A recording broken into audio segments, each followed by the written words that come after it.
Chào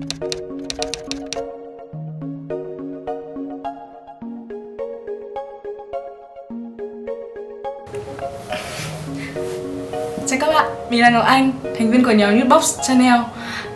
Hiện tại mình đang ở thành phố An Giang.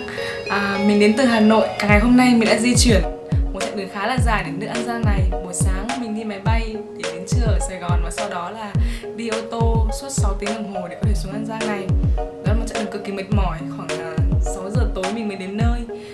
Khi đến nơi thì mình đã được gặp các bạn tình nguyện viên của bên Live and Learn. Được làm quen với các bạn này, được ăn tối cùng các bạn và nghe các bạn trao đổi về chương trình ngày mai. Chúng mình sẽ được đi phỏng vấn tại ấp La Ma, xã Vĩnh Trường và huyện An Phú. Một đặc điểm rất là đặc biệt ở nơi này đó chính là đa số người dân đều là dân tộc Chăm. Mình hy vọng là mai sẽ có nhiều điều thú vị. Hẹn gặp lại các bạn nhé.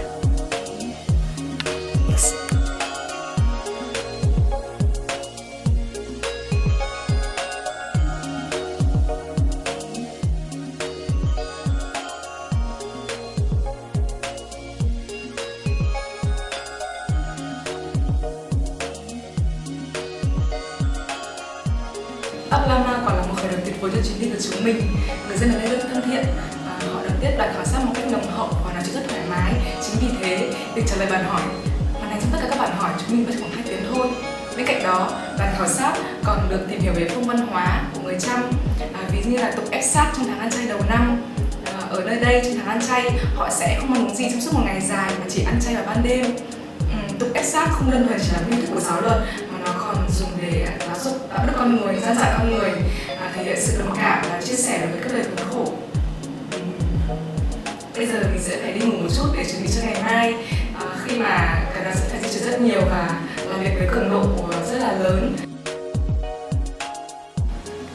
Ở hai địa phương này chúng mình lại không có đôi chút khó khăn bởi vì guồng quay cuộc sống và nhịp độ làm việc của người dân khu đô thị khá là khác so với những bản làng. Chính vì thế các tình nguyện viên phải đến từng nhà người dân để hỏi. Chúng mình phải đi qua những khu chợ, len lỏi trong những con đường mòn, gõ cửa từng nhà để có thể phỏng vấn họ.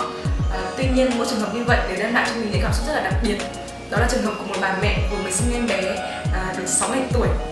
Chủ nhà khá là thoải mái và mến khách khi cho bạn khảo sát viên vào tận trong phòng ngủ để hai chị em có thể nói chuyện cách dễ dàng hơn.